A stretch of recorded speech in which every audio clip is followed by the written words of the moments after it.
The crystal chandelier in the executive dining room of the Moretti Tower cast fractured rainbows across the white linen tablecloths, turning the private space into something that belonged in a European palace rather than the 65th floor of a Manhattan skyscraper. Sofia Russo moved between the tables with practiced grace, refilling water glasses and ensuring that every detail was perfect before the lunch service began. It was 11:30 on a Wednesday morning, and in exactly 15 minutes, the most powerful men in New York would walk through those mahogany doors expecting flawless service, perfect food, and absolute discretion. Sofia had been the head server in the executive dining room for 8 months now, and she'd learned quickly that mistakes here weren't just embarrassing, they were career-ending. The executive dining room was exclusive, reserved for Dante Moretti and his inner circle. It wasn't open to the public.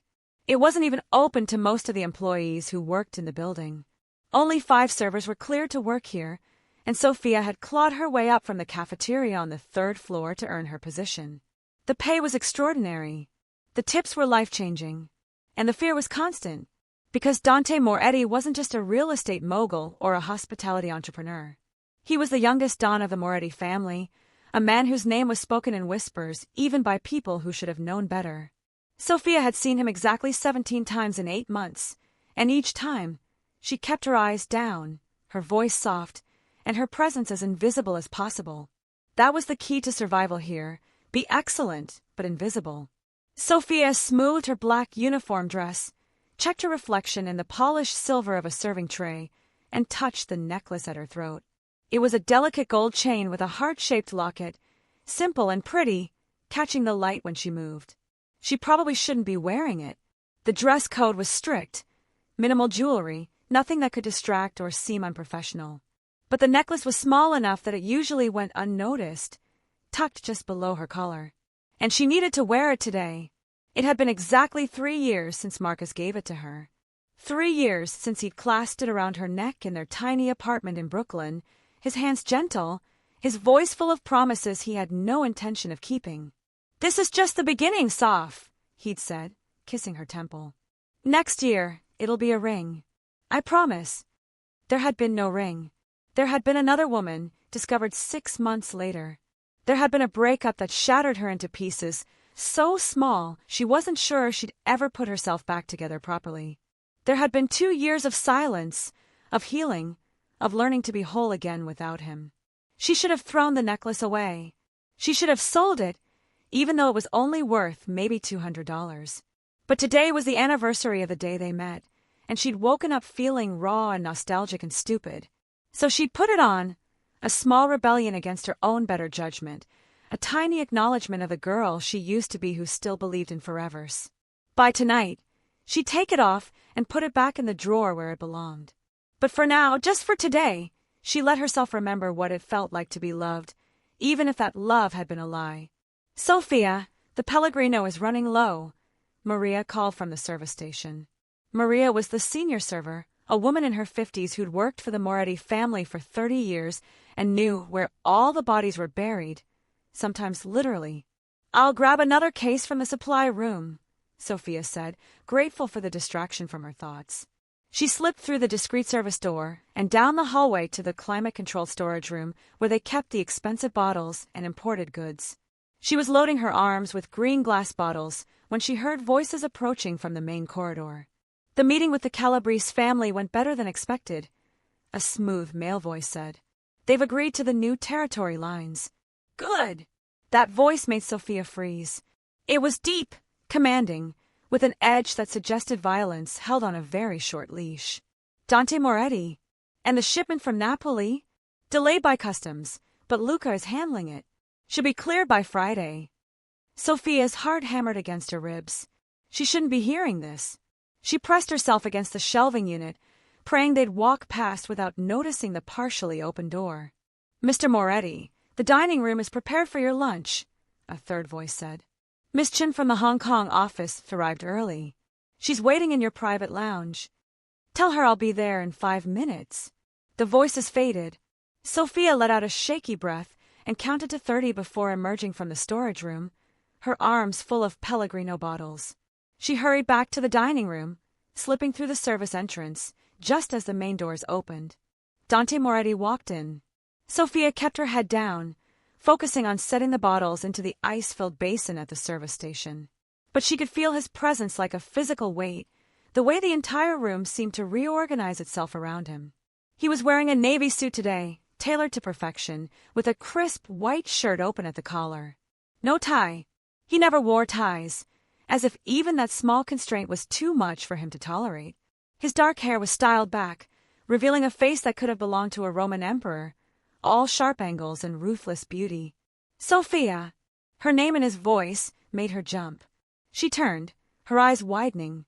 He was looking directly at her, those dark eyes, not gray like she'd thought from a distance, but a deep brown so dark they appeared black in certain lights, fixed on her face with an intensity that made her breath catch. "Yes, Mr. Moretti?" Her voice came out steadier than she felt. "You'll be serving my table today. No one else." It wasn't a request. Sofia nodded quickly. "Of course, sir. If you're hooked on this story, make sure to subscribe and turn on notifications so you never miss an upload. Your support means everything and helps me bring you more emotional stories like this one." She'd served him before, but always as part of a team, never alone. This was unusual. This was dangerous in a way she couldn't quite articulate. But she simply nodded and moved to prepare his table, the one by the window with the view of the Manhattan skyline, the one that sat 8 but today had settings for only 4. Over the next hour, Sofia moved through the lunch service with mechanical precision. Dante's guests arrived, 2 older men in expensive suits who spoke in low voices, and a stunning woman in her 40s wearing Chanel. They discussed business in careful euphemisms, and Sofia poured wine and served courses and tried very hard to be invisible. But she could feel Dante watching her. Every time she approached the table, his eyes tracked her movements. When she leaned forward to place his entree, she felt his gaze on the curve of her neck. When she refilled his wine, his attention followed her hand. It was unnerving, this sudden focus, like being studied by a predator deciding whether you were prey or something else entirely. She was clearing the appetizer plates when it happened. Sofia reached across to collect a dish, and the necklace slipped free from beneath her collar, the gold heart catching the chandelier light and swinging forward, visible and obvious. Dante's hand shot out, faster than she would have thought possible, and caught her wrist. The entire table fell silent. Sofia froze, her heart slamming against her ribs. Dante's grip wasn't painful, but it was firm, immovable. He was staring at the necklace, his dark eyes fixed on the golden heart resting against her collarbone. "Where did you get that?" His voice was quiet, but there was something lethal underneath it, something that made the temperature in the room plummet. It was a gift, Mr. Moretti," Sofia stammered, acutely aware that everyone at the table was watching them. "I'm sorry. I know I shouldn't be wearing jewelry. I'll take it off." "From who?" He cut her off, his eyes snapping up to meet hers. The intensity in his gaze was almost physical, pinning her in place. "Who gave it to you?" Sofia's mouth went dry. My ex-boyfriend. It was years ago." "I'm sorry, I shouldn't have." She didn't get to finish. Dante released her wrist and stood up in one fluid motion, his chair scraping against the floor. He was tall, she realized with a jolt. She'd never been this close to him standing. He towered over her, his presence overwhelming. "Gentlemen, Miss Chun," Dante said, his voice perfectly controlled, even though something dark and furious was burning in his eyes. "I apologize, but I need to handle something. Marco will see you out and reschedule our discussion." "Dante, we haven't finished," one of the older men began. "Now!" The single word cracked like a whip. The guests exchanged glances, but they knew better than to argue. They rose, gathering their things, and filed out of the dining room. Marco, one of Dante's ever-present bodyguards, appeared from somewhere to escort them, closing the mahogany doors behind him with a soft, final click, leaving Sofia alone with Dante Moretti. The silence was deafening. Sofia stood frozen, the plate still in her hands, her mind racing. She'd done something wrong. She'd broken some rule she didn't know existed. She was going to be fired, or worse. "Take it off," Dante said quietly. "What?" "The necklace." He took a step closer, and Sofia instinctively stepped back, her spine hitting the edge of the serving cart. "Take it off. Now." "Mr. Moretti, I don't understand." He doesn't get to mark you, Dante said, and his voice was rough now, the controls slipping to reveal something raw and possessive underneath. Not in my building. Not while you work for me. Not ever. Sofia's hands trembled as she reached for the clasp. The intensity rolling off him was almost frightening, but beneath her fear was something else, something that felt dangerously like electricity in her veins. It doesn't mean anything, she said, fumbling with the tiny clasp. We broke up years ago. It's just a necklace. It's not. It means something to me. Dante closed the distance between them in 2 strides. His hands came up to her neck, and Sofia gasped as his fingers brushed against her skin, finding the clasp she'd been struggling with. It means some other man thinks he can put his mark on you. It means you're wearing another man's claim. And I don't share, Sofia. The necklace came free. Dante held it up, the gold chain dangling from his fingers, the heart spinning slowly. For a moment, Sofia thought he might crush it or throw it away. Instead, he slipped it into his pocket. Mr. Moretti, that's mine, Sofia started, but the look he gave her silenced the protest. Not anymore. He reached into his jacket and pulled out his phone, pressing a single button. Luca, I need you in the executive dining room. Now. He ended the call and turned back to Sofia. The fury had banked somewhat, replaced by something else, something that looked almost like satisfaction. He reached out, his fingers brushing against her collarbone where the necklace had rested, and Sofia shivered. You don't wear another man's jewelry, Dante said softly, his thumb tracing the hollow of her throat. Not anymore. Not ever again. Do you understand me? Sofia should have been terrified. She should have been outraged. This was insane, possessive, completely out of bounds. But looking into those dark eyes, feeling the heat of his hand against her skin, all she could manage was a breathless, I don't understand what's happening. What's happening, Dante said, his voice dropping to a near whisper, is that I'm claiming what's mine. The door opened. A lean man in his 30s walked in, his sharp eyes taking in the scene with quick assessment. This must be Luca. Boss, Luca asked carefully. Dante didn't take his eyes off Sofia. I want you to find out everything about Sofia's ex-boyfriend. Name, current location, employment, associates. Everything. And then I want you to deliver a message.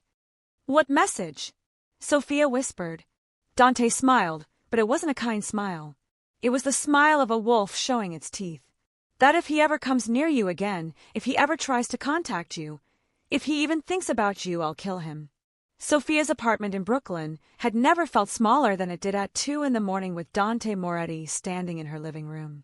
After the confrontation in the dining room, he dismissed her for the day. Not fired, dismissed, with full pay and a command delivered through Luca that she was to go home and wait for further instructions. She'd left the Moretti Tower in a daze, her mind spinning, her throat still tingling where his fingers had traced her skin. She'd expected that to be the end of it. Some bizarre power play by a man who was used to owning everything and everyone around him. She'd expected to return to work tomorrow and find someone else assigned to the executive dining room, effectively demoted for her transgression. She hadn't expected the knock on her door at 1:45 in the morning. And she certainly hadn't expected to open it and find Dante himself standing in the dingy hallway of her 4th-floor walk-up, looking absurdly out of place in his expensive suit among the peeling paint and flickering fluorescent lights. Mr. Moretti, what are you doing here? Sofia had gasped, clutching her robe closed. She'd been asleep, woken by the insistent knocking, and she was acutely aware that she was wearing nothing but an old t-shirt and sleep shorts under the thin robe. We need to talk, Dante had said, and before she could protest, he'd walked past her into the apartment, Marco and another bodyguard taking up positions in the hallway outside her door.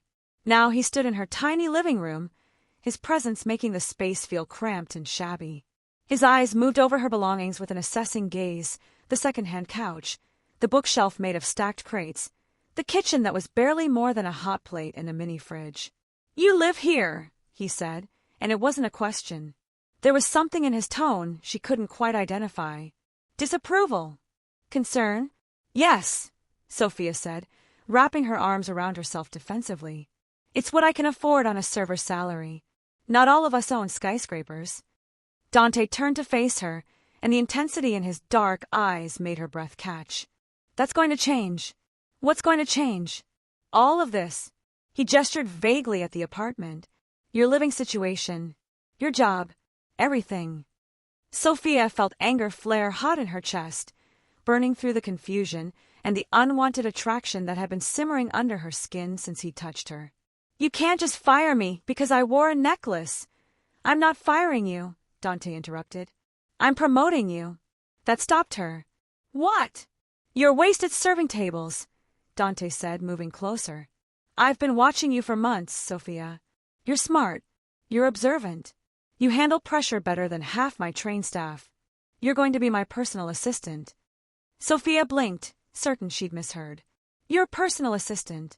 Yes. You'll manage my schedule, handle my personal correspondence, coordinate my meetings. The position comes with a substantial raise, 3 times what you're making now. Health insurance. A relocation bonus to get you out of this place and into something suitable. It was a dream offer. It was the kind of opportunity that could change her entire life.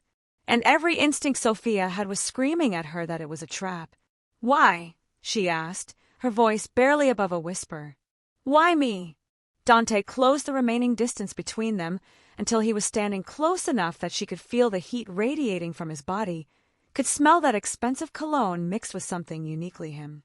Because the moment I saw you wearing another man's necklace, he said quietly, I wanted to tear it off your throat and replace it with something that bore my name. Because when you walked away from my table today, I couldn't focus on business.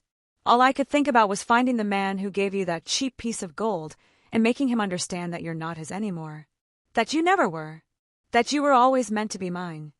Sofia's heart was hammering so hard she was certain he could hear it. That's insane. You don't even know me.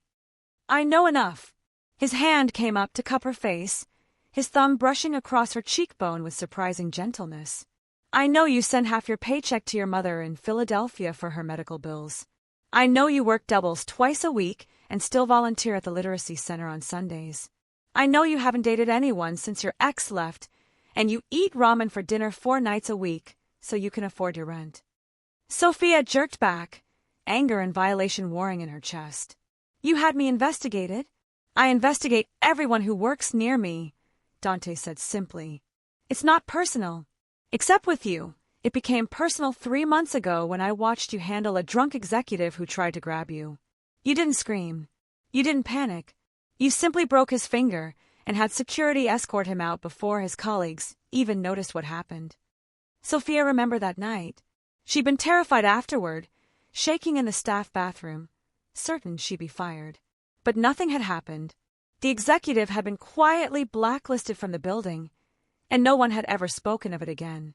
That was you, she whispered. You protected me. I protect what's mine.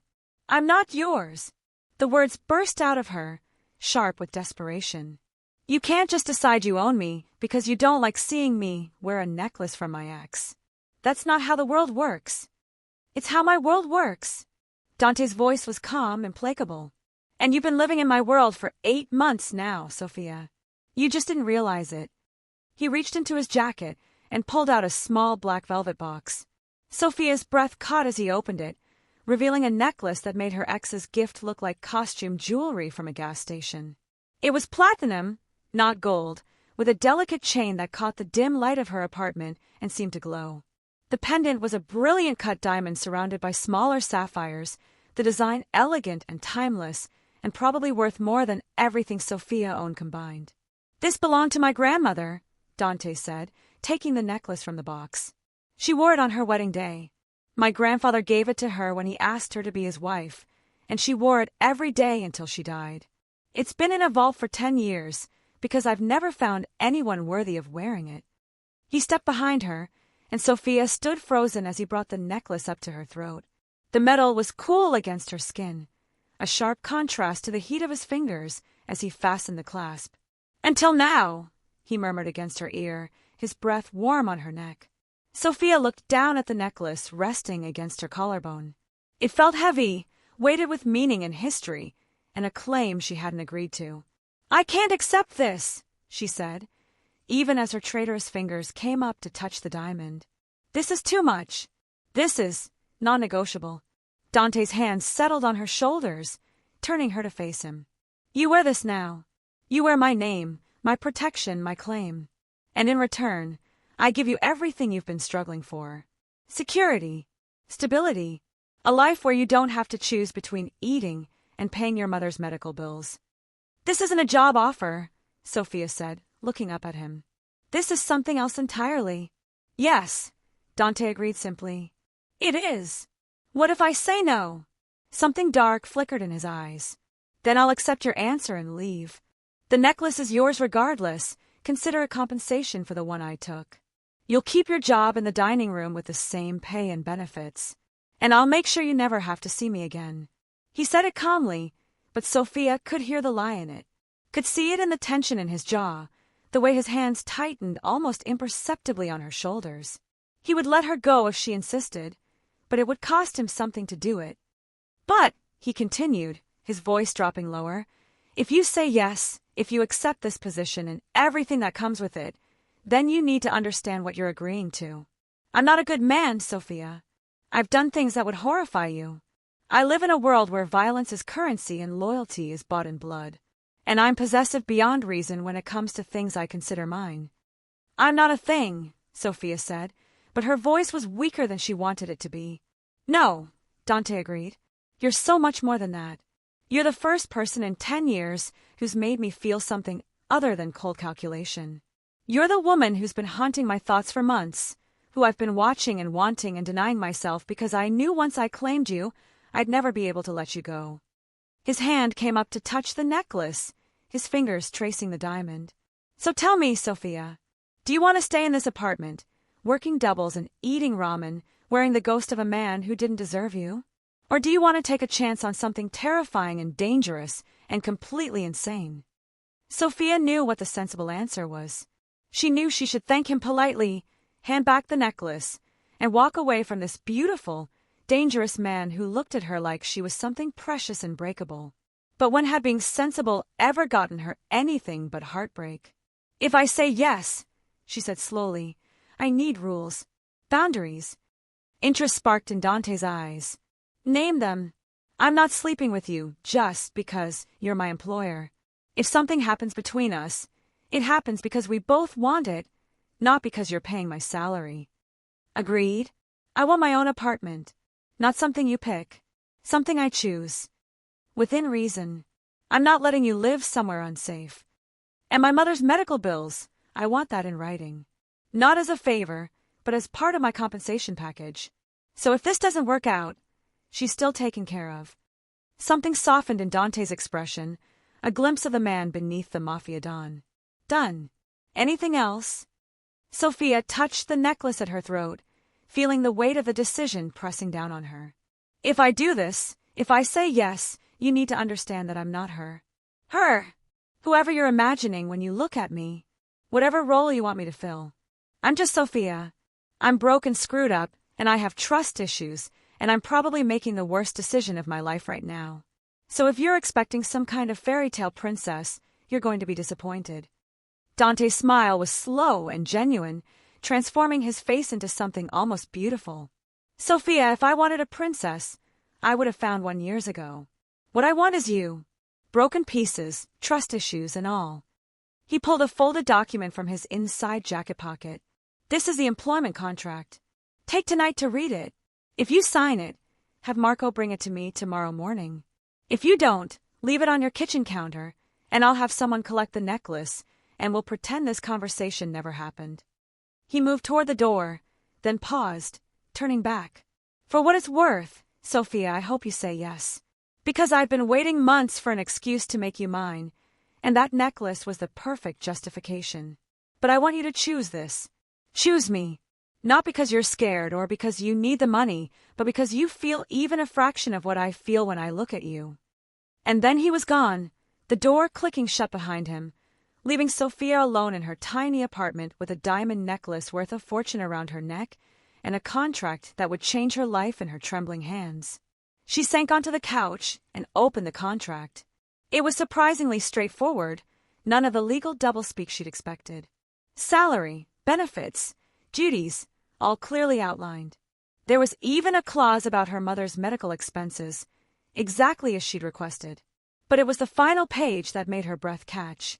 In the event of termination of employment for any reason, the employee retains all gifts given during the course of employment, including but not limited to the Moretti family heirloom necklace, estimated value $850,000, with no obligation of return.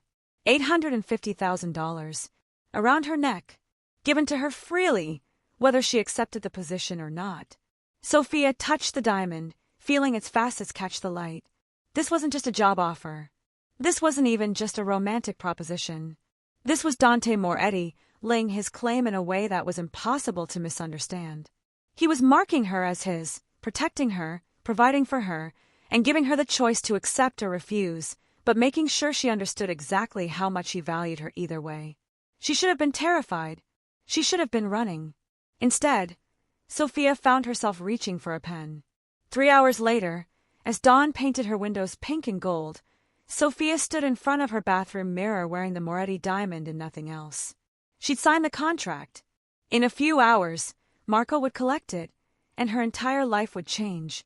She touched the necklace, remembering the weight of Marcus's cheap gold heart that she'd worn for years like a hair shirt, a reminder of her own poor judgment.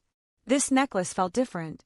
It felt like armor, like a promise, like a claim that was both terrifying and thrilling in equal measure. Her phone buzzed. A text from an unknown number. "I hope you slept well. Marco will collect you at 9. Wear the necklace." Sofia smiled despite herself. She typed back, "Awfully presumptuous of you." The response came immediately. "I'm always presumptuous when I know I'm going to win. See you soon, Sofia." My Sofia. And God help her, she liked the sound of that.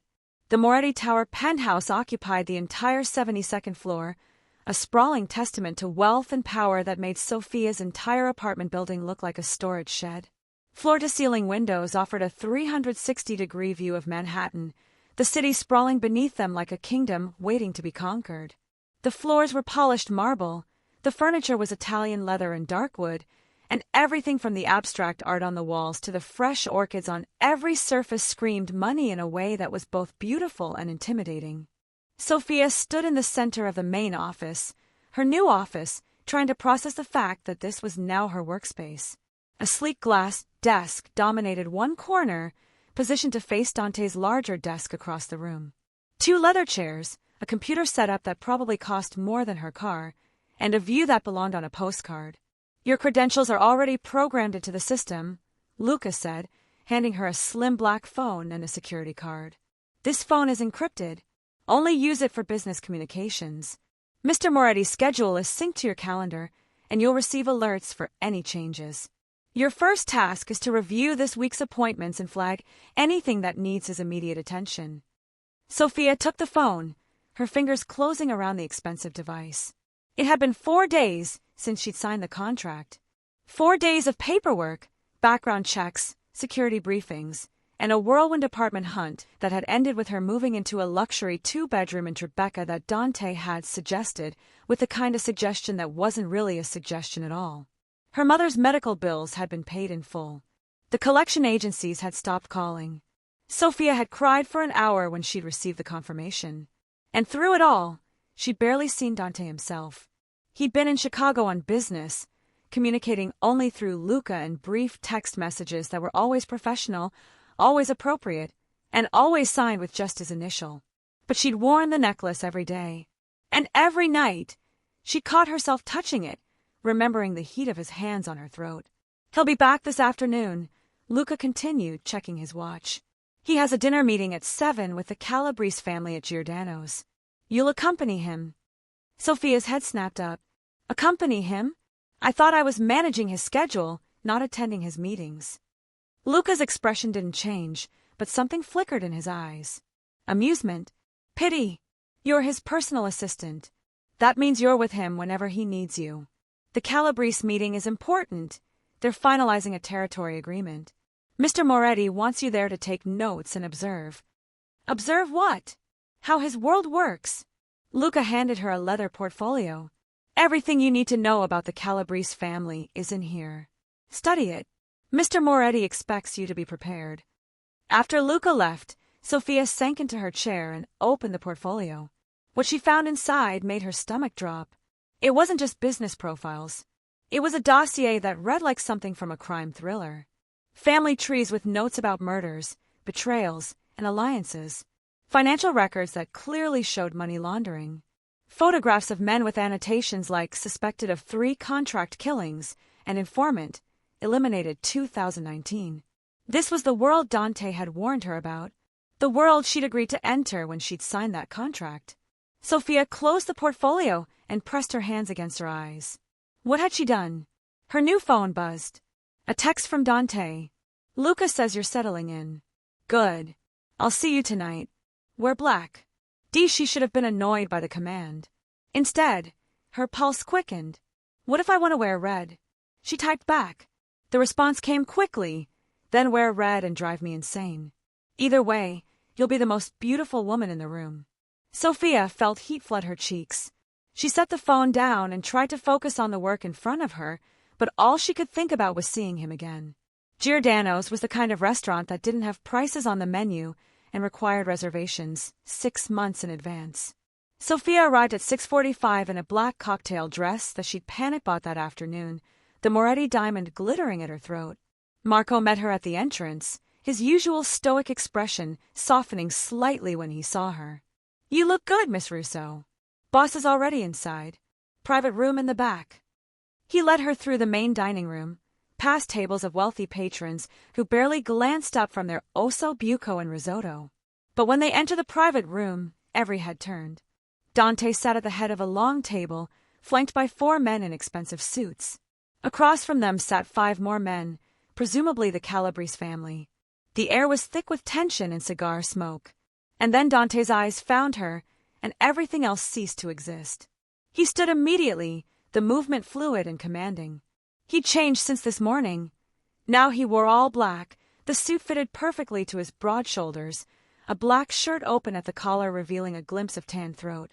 He looked dangerous and beautiful and completely in his element. Gentlemen, Dante said, his voice carrying easily across the room. My associate, Miss Russo. He extended his hand to her, and Sofia crossed to him, hyper-aware of every eye tracking her movement. When she placed her hand in his, he brought it to his lips, pressing a kiss to her knuckles that was somehow both chivalrous and possessive. You wore black, he murmured, low enough that only she could hear. Pity. I was looking forward to the red. I can be obedient when properly motivated, Sofia whispered back. The heat that flared in his eyes made her knees weak. But he simply guided her to the chair beside his, one hand resting possessively on the small of her back. The dinner was a masterclass in controlled violence disguised as civility. The Calabrese family patriarch, Don Salvatore, was a man in his 70s with shrewd eyes and hands that trembled slightly with age or Parkinson's. His sons flanked him, and Sofia quickly understood the power dynamics at play. They discussed territory lines and profit percentages in language that sounded like business, but was clearly about something more dangerous. Dante was masterful, his voice never rising, his demeanor perfectly controlled even as he negotiated terms that would determine who controlled what parts of a city. Sofia took notes, her pen flying across the legal pad, capturing every detail. But she was also watching, learning, understanding that this was a test. Dante wanted her to see this world, wanted her to decide if she could handle it. Halfway through the main course, Don Salvatore's attention shifted to her. You're the famous Miss Russo, he said, his English accented but clear. Dante speaks very highly of you. Does he? Sofia kept her voice pleasant. That's kind of him. He says you're invaluable to his operations. The old man's eyes moved to the necklace at her throat, and something knowing crossed his face. I see he's taken you under his protection. She doesn't need protection from friends, Dante said, his voice carrying a subtle warning. Only from those foolish enough to be enemies. The message was clear. Sofia was under Moretti protection now. Touching her would be touching Dante himself. Don Salvatore smiled. Of course. I meant no disrespect. It's good to see you settling down, Dante. A man needs an anchor. The conversation moved on, but Sofia felt the weight of what had just happened. She'd been publicly acknowledged as Dante's, not just his assistant, but something more. something that warranted the Don's comment about settling down. The dinner ended 2 hours later with handshakes and promises that Sofia knew were worth exactly as much as the men's honor, which in this world apparently meant everything or nothing depending on circumstance. As the Calabrese family filed out, Dante's hand found the small of Sofia's back again. "You did well," he said quietly. "Better than I expected. You expected me to panic. I expected you to be uncomfortable. Instead, you took notes like you were documenting a board meeting and didn't flinch when Salvatore's son talked about the disposal problem they had in Queens." Sofia set down her portfolio. "I'm not naive, Dante. I knew what your world looked like before I signed that contract.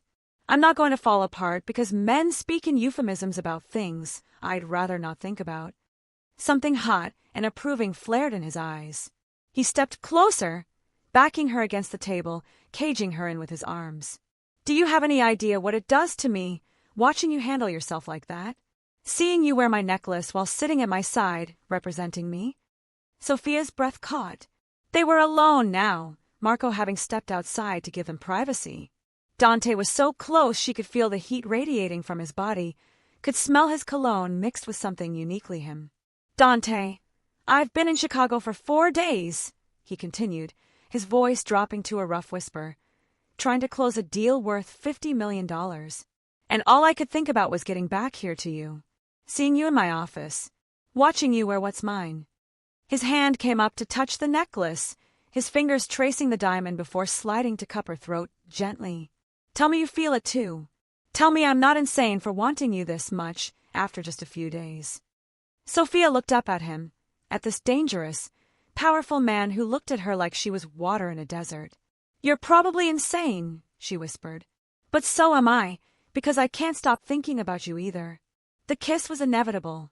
Dante's mouth came down on hers, claiming her with a hunger that made her gasp. His hand tightened on her throat, not hurting but possessing, while his other arm banded around her waist and pulled her flush against him. Sofia melted into him, her hands fisting in his jacket. The kiss was nothing like Marcus's kisses had been, tentative and sweet and forgettable. This was fire and demand and a promise of things that made heat pool low in her belly. When they finally broke apart, both breathing hard, Dante rested his forehead against hers. "Come home with me tonight."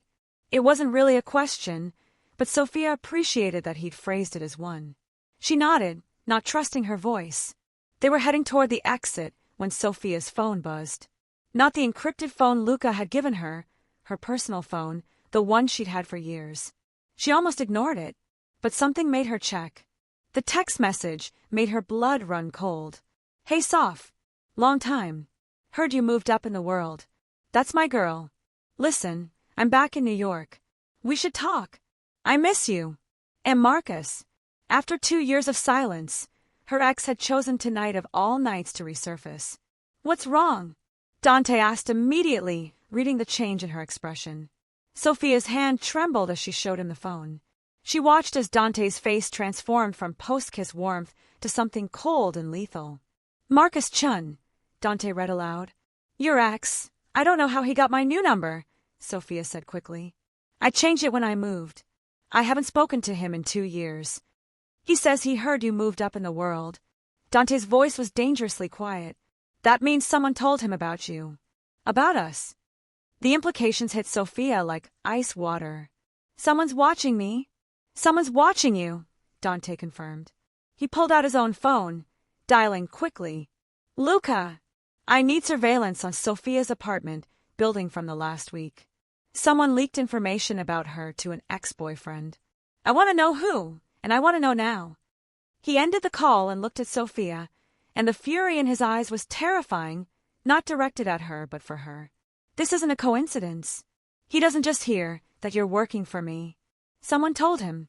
Someone who wants to cause problems. Or maybe he's just—" Sofia's phone buzzed again. Another text from Marcus. "I saw you tonight. At Giordano's. Looking good in that dress. Who's the guy? New boyfriend? You always did have expensive taste. We should catch up. I'm staying at the Marriott on 45th, room 809. Come by. For old time's sake." The phone shattered. Sofia jumped as Dante crushed her phone in his fist, the screen splintering, plastic cracking. His face was a mask of barely controlled rage. "He was watching you," Dante said, his voice shaking with fury.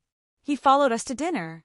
He saw you with me, saw you wearing my necklace, and he had the fucking audacity to invite you to his hotel room." "Dante, calm down. Calm down."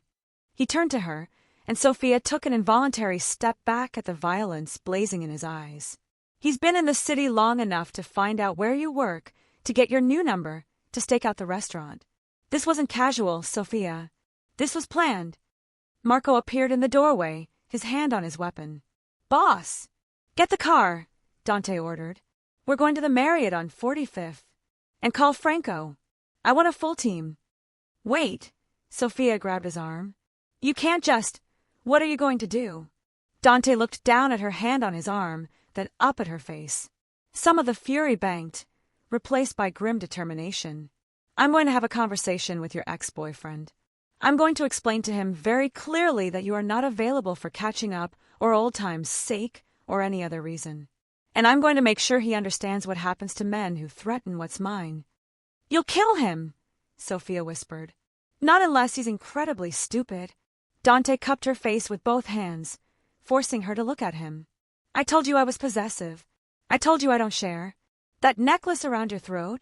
That's not just jewelry, Sofia. That's a declaration. And any man who sees you wearing it and still thinks he has a claim on you needs to be educated." Sofia's mind was reeling. Part of her was horrified at the violence. Dante was barely holding back. But another part, a part she wasn't entirely comfortable acknowledging, was thrilled by his fury, by the absolute certainty that he would destroy anyone who threatened her. "Let me come with you," she said. "Absolutely not. He's my ex. My mistake. Let me handle this." "Sofia, you said I'm your equal in this partnership," Sofia interrupted, meeting his eyes steadily. "You said I'm not just some fragile thing you keep locked away. So prove it. Let me be there when you confront him. Let me show him that I chose you, that I'm wearing your necklace because I want to, not because I'm some helpless victim you're protecting." Dante studied her face for a long moment. Then, slowly, he nodded. "You stay behind me. If things get violent, Marco gets you out. Non-negotiable." "Deal." 20 minutes later, they stood outside room 809 of the Marriott. Dante had brought 6 men with him, all armed, all deadly serious. This wasn't a social call. Dante knocked. 3 sharp raps that sounded like a judge's gavel.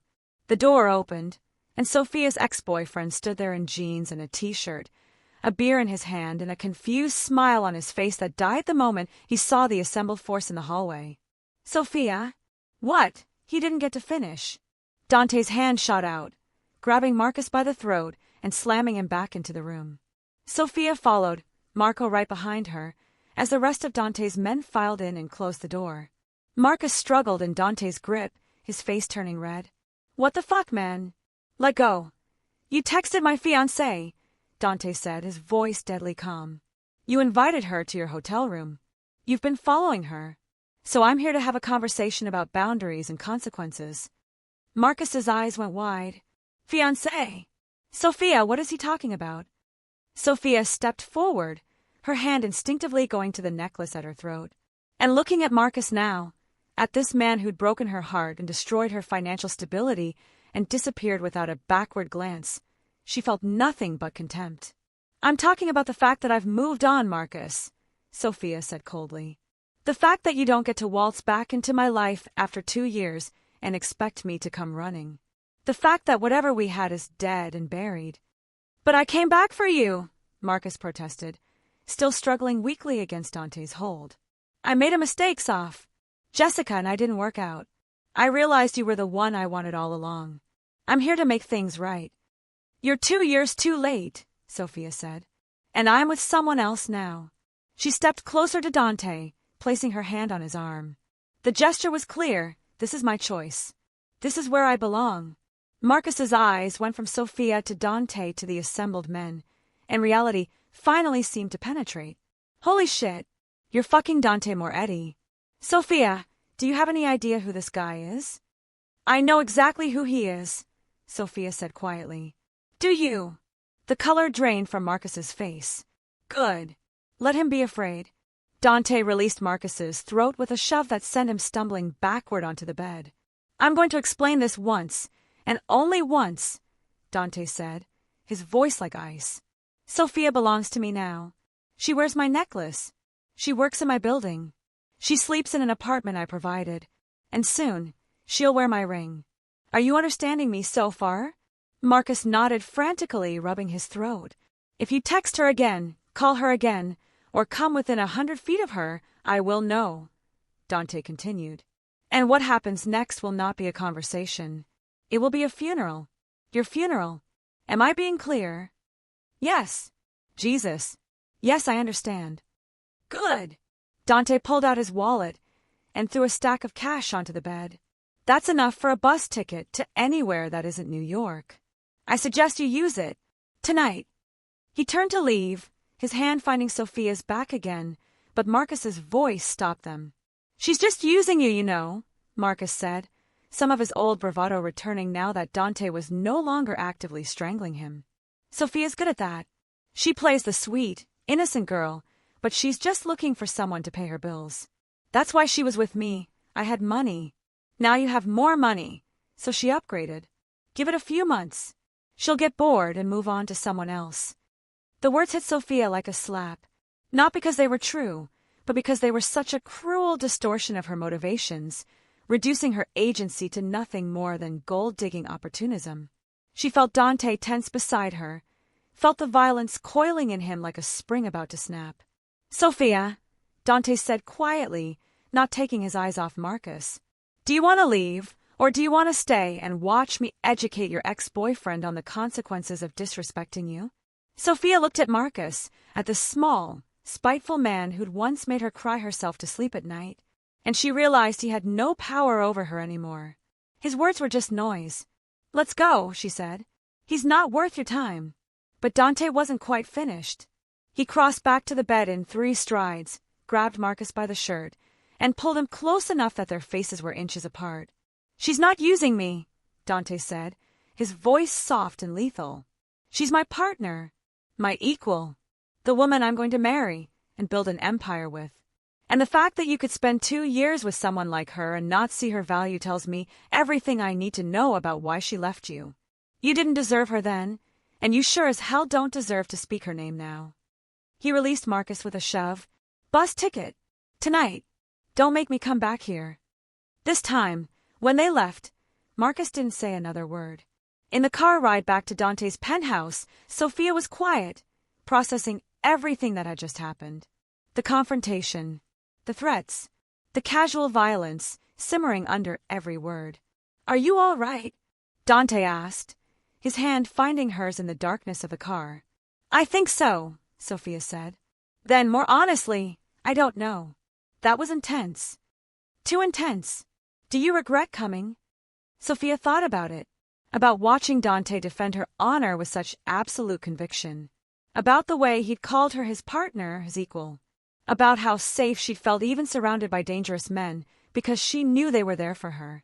No, she said finally, I don't regret it. Is that wrong? Should I be more disturbed by what just happened?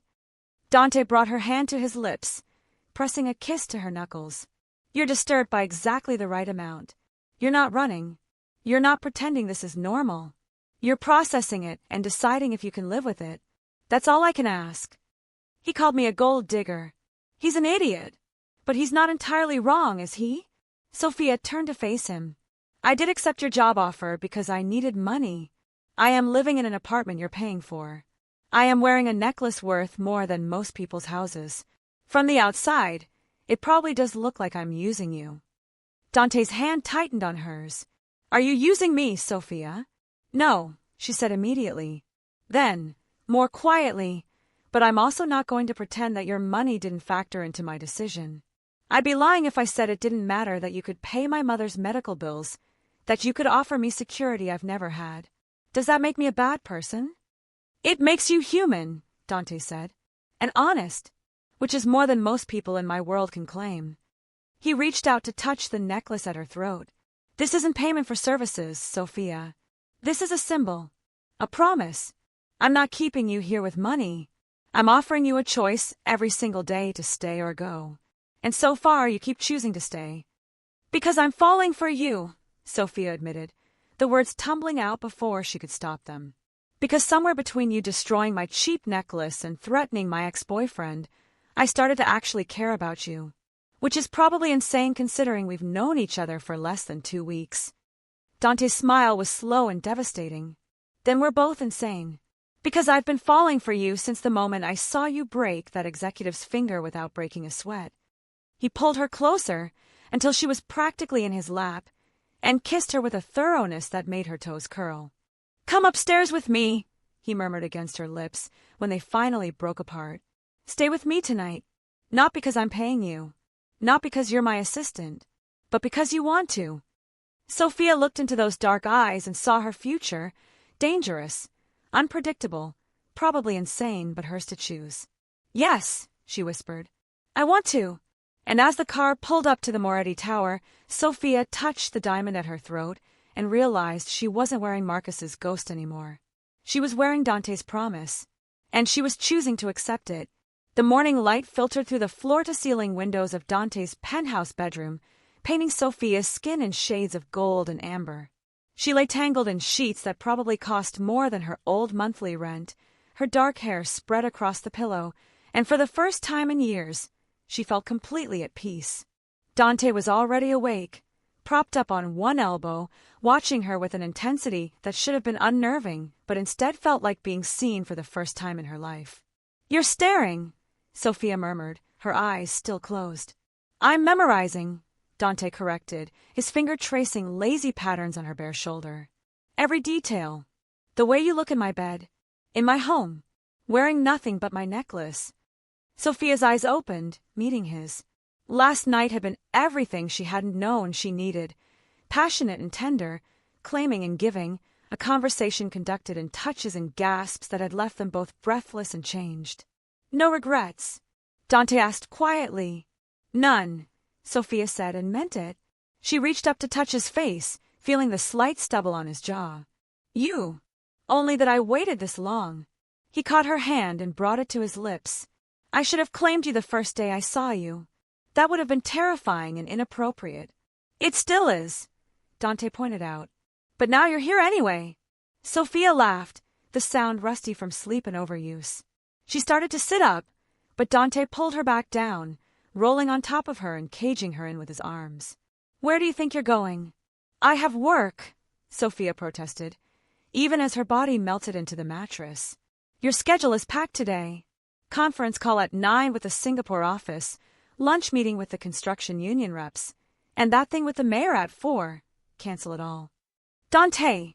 Cancel. It. All. He punctuated each word with a kiss. Her forehead, her nose, her lips. I'm taking the day off. We both are. I want to spend the day with you. Not as your employer. Not as the Don. Just as Dante. Sofia's heart squeezed. You're not really the take-a-day-off type. I am today. He rolled off her and pulled her to her feet. Get dressed. I'm taking you somewhere. Where? You'll see. An hour later, Sofia found herself in a helicopter, an actual helicopter, flying north out of the city. She changed into casual clothes that had mysteriously appeared in Dante's closet in her size, jeans and a soft cashmere sweater that probably cost more than her weekly grocery budget used to. You keep women's clothes in your apartment? She'd asked, trying to keep the jealousy out of her voice. I had them brought in last night while you were sleeping, Dante had replied, along with everything else you might need. Your things are being moved from your apartment today. You're staying here now. You're very presumptuous. I prefer efficient. He'd kissed her thoroughly. Tell me you don't want to wake up in my bed every morning, and I'll have everything moved back. Sofia hadn't been able to lie.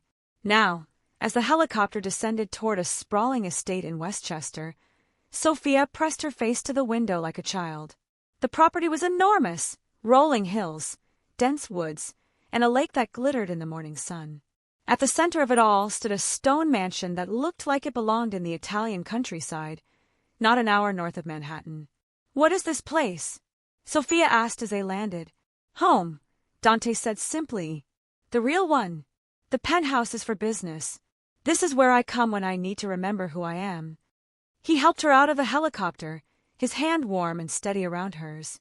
The air smelled clean, pine and earth and water, so different from the city that Sofia felt like she traveled to another world.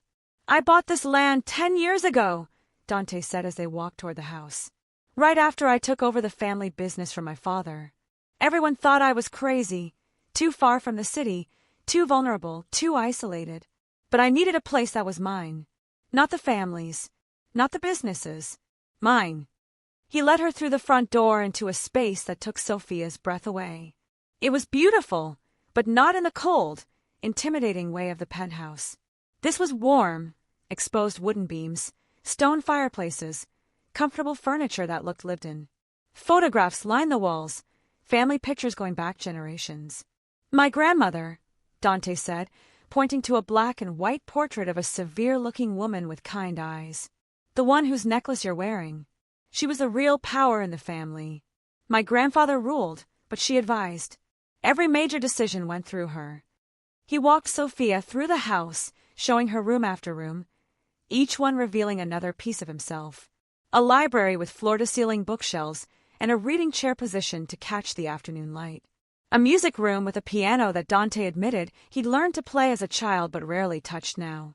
A kitchen that was clearly used, with copper pots hanging from the ceiling and herbs growing in windowsill planters. You cook here, Sofia said, running her hand over the worn butcher block countertop. Every weekend I can manage to get away, Dante confirmed. It's the only place where I don't have to be the boss. I can just be me. Sofia turned to face him, seeing the vulnerability in his expression. Why did you bring me here? Because I want you to know all of me, Dante said. Not just the man in the suit who runs an empire, but the man who likes to cook Sunday dinners and read by the fire and walk through the woods at dawn. I want you to see what a life with me could actually look like. He took her hands in his. Last night wasn't just sex for me, Sofia. It was a commitment, a promise, and I need you to understand what you're promising in return. Dante, let me finish. He squeezed her hands gently. I know this is fast. I know it's insane. We've known each other for 2 weeks. Most people would say it's too soon to feel this much, to want this much. But I've spent 35 years waiting for something to matter more than business and power and family legacy. And then you walked into my dining room wearing another man's necklace, and everything shifted. He released one of her hands to touch the Moretti diamond at her throat. When I saw you wearing his cheap gold heart, I wanted to destroy something. Not because I was angry at you, but because I was furious that someone else had marked you first. That some other man had the audacity to claim you before I even knew you existed. That's possessive bordering on psychotic, Sofia pointed out, but there was no heat in it. I told you I wasn't a good man. Dante's smile was rueful. But I'm trying to be better. For you. With you. So I'm asking, not commanding, not assuming, but asking, will you build this life with me? Will you be my partner in everything, not just the business but the real parts too? The Sunday dinners, and the quiet mornings and the future I want to create?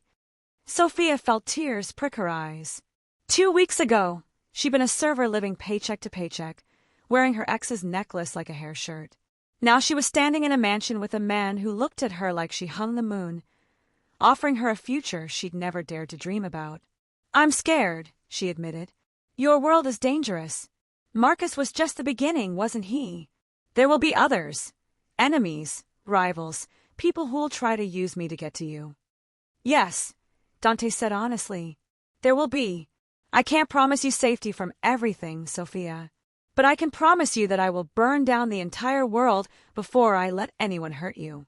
I can promise you that every resource I have, every man in my organization, every ounce of power I've built, it's all yours.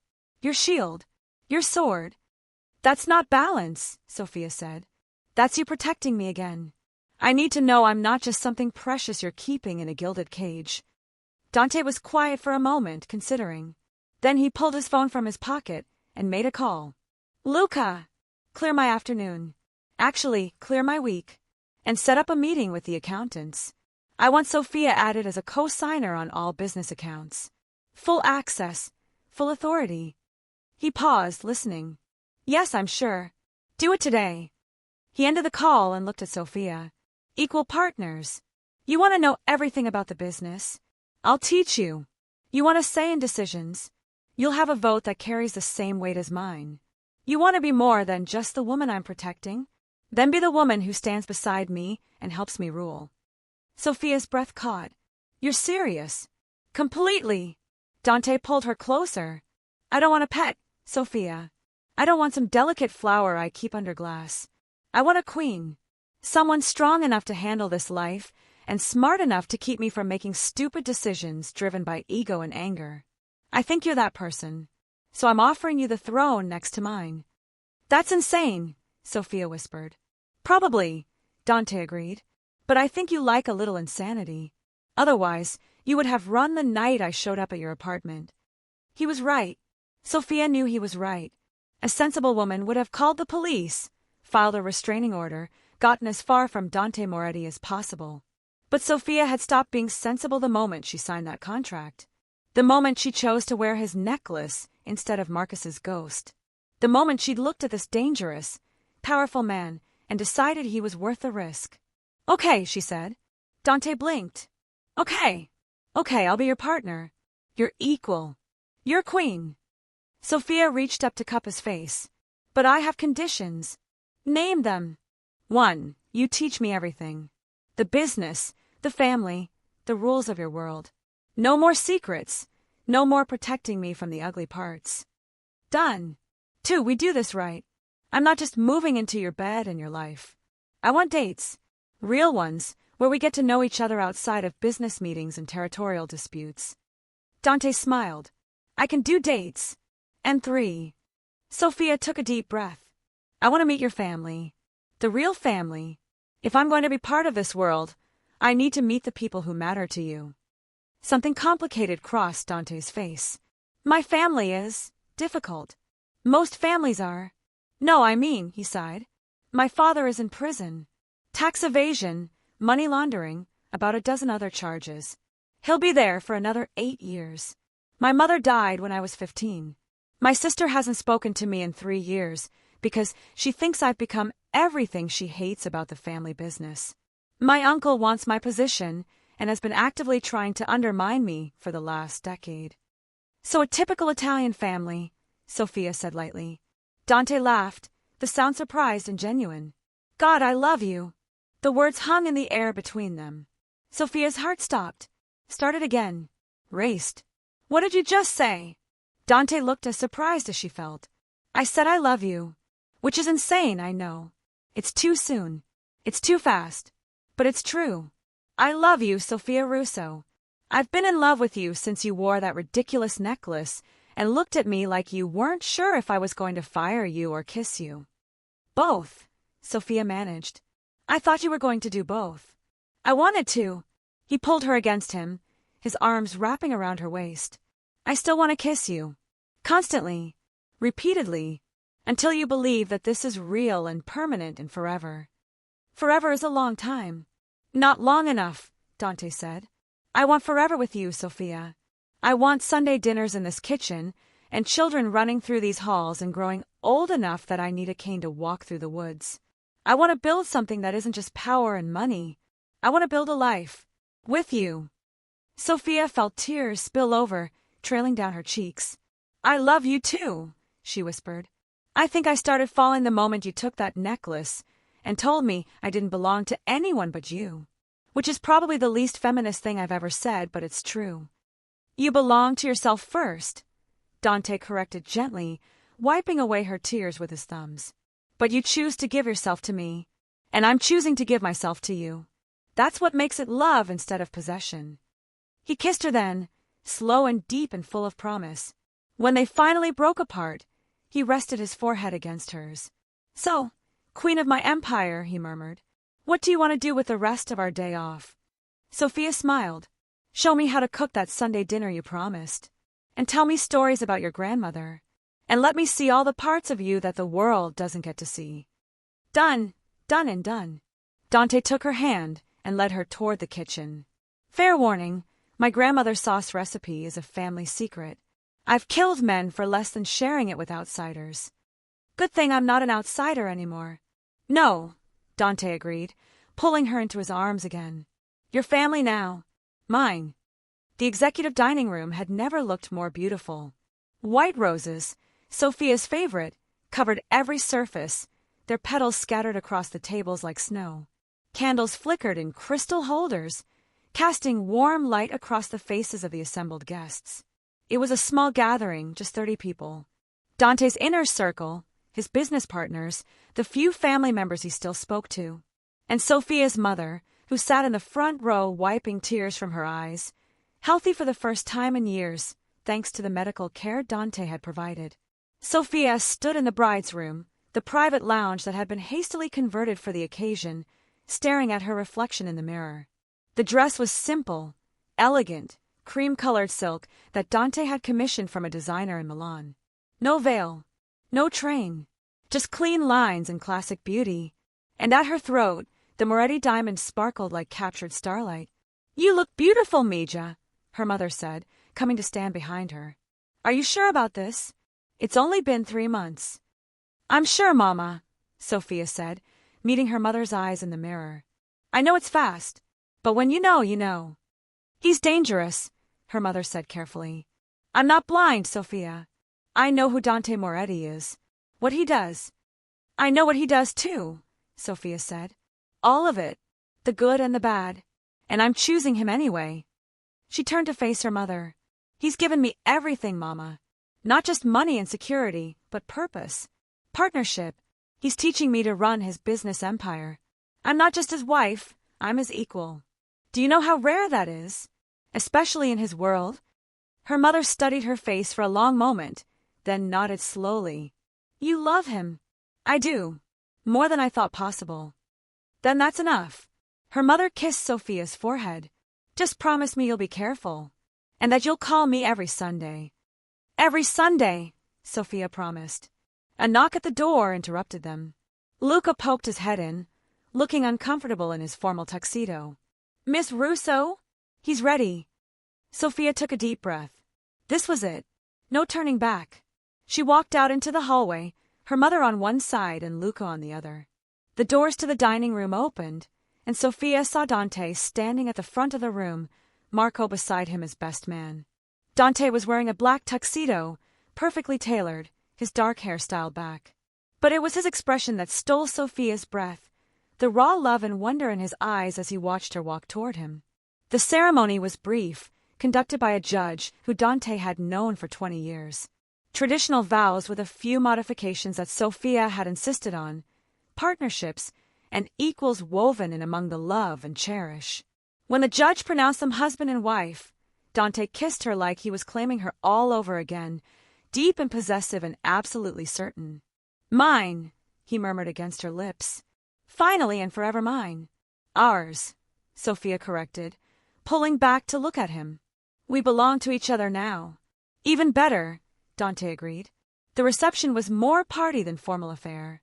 Dante had hired Sofia's favorite band, had the kitchen prepare all her favorite foods. They danced and laughed and celebrated surrounded by people who had become family over the past 3 months. At one point, Sofia found herself standing by the window, looking out at the city lights, Dante's arms wrapped around her from behind. What are you thinking? He asked, his chin resting on her shoulder. I'm thinking about the day I wore Marcus's necklace to work, Sofia said. The day you saw it and everything changed. Best day of my life, Dante said. Well, second best. Today takes first place. Do you think he knows? Sofia asked. Marcus, that we got married. I know he knows, Dante said. I sent him an announcement, along with a wedding photo featuring you, wearing my grandmother's necklace and my ring. Sofia turned in his arms. That was petty. I'm a petty man when it comes to you. Dante grinned, completely unrepentant. I wanted him to see exactly what he lost and exactly who claimed you. You're impossible. You married me anyway. I did. Sofia reached up to touch the necklace at her throat, the one she'd worn every day for 3 months. The one that had started all of this. Thank you, by the way. For what? For seeing me that day. For being jealous and possessive and completely insane about a necklace. For not letting me stay invisible. Sofia smiled. You changed my life, Dante Moretti. You gave me everything I didn't know I needed. You changed mine too, Dante said seriously. You made me remember that there's more to life than power and territory. You made me want to be better. To build something that lasts beyond the business. He reached into his pocket and pulled out a small velvet box. Sofia's eyes widened. Dante, you already gave me a ring. Open it, he said. Inside the box was a necklace, a small gold heart on a delicate chain. It looked almost exactly like the one Marcus had given her, except this one was clearly higher quality, the gold richer, the craftsmanship better. I don't understand, Sofia said. You told me once that you wore his necklace as a reminder of your own poor judgment, Dante said softly. As punishment for trusting the wrong person. I want you to wear this one as a reminder of something else, that your judgment brought you to me. That choosing to trust again, even when it was terrifying, led you here. This heart represents your courage, Sofia. Your strength. Your ability to love again, even after being hurt. He took the necklace from the box and fastened it around her neck, just below the Moretti diamond. 2 necklaces now, one for his claim, one for her choice. You were my grandmother's diamond because you're my wife, my partner, my queen, Dante said. But you wear this heart because you chose to be. Because you're brave enough to love a dangerous man. Because you saw past the monster to the person underneath. Sofia was crying again, tears streaming down her face. I love you, she whispered. So much it scares me sometimes. Good, Dante said, pulling her close. Love should be a little terrifying. It means it matters. It means it's real. They stood there for a long moment, holding each other, 2 necklaces resting against Sofia's heart, the diamond for his promise, the gold heart for hers. So, Mrs. Moretti, Dante murmured, ready to rule an empire? Sofia looked up at him, at this man who had taken her jealousy-fueled rage over a necklace and turned it into something beautiful. At the dangerous, powerful Don who had declared his love in a kitchen surrounded by herb plants. At her husband, her partner, her future. Ready, she said. And she meant it, because somewhere between a switched necklace and a jealous Mafia boss and a confrontation in a hotel room, Sofia Russo had stopped being a victim of her circumstances and become the architect of her own destiny. She'd chosen power over safety. She'd chosen love over fear. She'd chosen Dante. And looking at the ring on her finger and the necklaces at her throat and the city spread out before them like a kingdom waiting to be conquered, Sofia knew without a doubt that she'd made exactly the right choice. Sofia walked into the executive dining room wearing a navy maternity dress, her hand resting on the gentle swell of her 6-month belly. Dante looked up from the contracts he was reviewing, and his face transformed into that soft expression he only wore when looking at her. You're supposed to be resting, he said, rising to pull out a chair for her. I was bored, Sofia replied, settling into the seat with a grateful sigh. And the baby wanted to visit Daddy at work. Dante's hand immediately went to her stomach, his palm warm through the fabric of her dress. How is my daughter today? Active, Sofia said. She's been kicking all morning. I think she has your temper. God help us both, Dante murmured, but he was smiling. He leaned down to press a kiss to her stomach, then to her lips. You're beautiful. I'm enormous. You're carrying my child. You've never been more beautiful. Sofia touched the 2 necklaces she still wore every day, the Moretti diamond and the gold heart, symbols of claim and choice, lying side by side against her skin. In the year since their wedding, so much had changed. Sofia had learned the business inside and out, had taken over management of 3 of Dante's restaurants, and turned them into the most profitable ventures in the portfolio. She'd stood beside him in meetings with families who would have dismissed her a year ago, and she'd earned their respect through intelligence and strategic thinking. She'd also visited Dante's father in prison, sat across from the man who had built the empire Dante now ruled, and promised him she would help his son build something better, something that could last. And she'd gotten pregnant on their honeymoon in the Amalfi Coast, in the bedroom where Dante's grandmother had once slept, creating a new generation of Morettis who would inherit this complicated, dangerous, beautiful legacy. Marco found him, by the way, Dante said casually, shuffling papers. Marcus. He's in Seattle, married to Jessica. They have a baby on the way too, apparently. Sofia felt a flicker of something. Not jealousy, Not anger, but a distant acknowledgement of a life she'd escaped. "Good for them," she said, and meant it. "You're not upset." "Why would I be?" Sofia took Dante's hand and placed it back on her stomach, right where their daughter was doing somersaults. "I have everything I want, everything I never knew I needed." Dante kissed her again, soft and lingering. "Thank you," he murmured. "For what?" "For wearing that necklace to work a year ago. For giving me an excuse to claim you. For choosing me back." Sofia laughed. "You're thanking me for making you jealous?" "I'm thanking you for existing," Dante corrected. "For being brave enough to love me. For turning my jealous rage into something beautiful." He reached up to touch the 2 necklaces at her throat. "These will be hers someday," he said. "Our daughters. The diamond to remind her that she comes from power. The heart to remind her that she gets to choose how to use that power." "She's going to be terrifying," Sofia predicted. "Good," Dante said. "The world needs more terrifying women. Women like her mother. Women who aren't afraid to take what they want and build empires from nothing." Sofia rested her head on his shoulder, feeling the baby kick against both her hands. Outside the windows, Manhattan spread before them, a kingdom they ruled together. And Sofia thought about the server who'd worn her ex's cheap necklace as armor, who'd been terrified and broke and convinced she'd never be more than a victim of her circumstances. That woman was gone. In her place stood Sofia Moretti, wife, partner, queen, and soon-to-be mother. A woman who'd taken a jealous mafia boss's possessive rage and turned it into love. A woman who wore 2 necklaces as reminders that she was both claimed and choosing, both protected and powerful. A woman who'd found her forever in the most unexpected place. All because she'd worn the wrong necklace to work one day. And the right man had noticed. Thank you so much for watching until the end. If you love this story, check out the other videos on your screen now. I think you'll really enjoy them. And don't forget to subscribe if you haven't already. See you in the next story.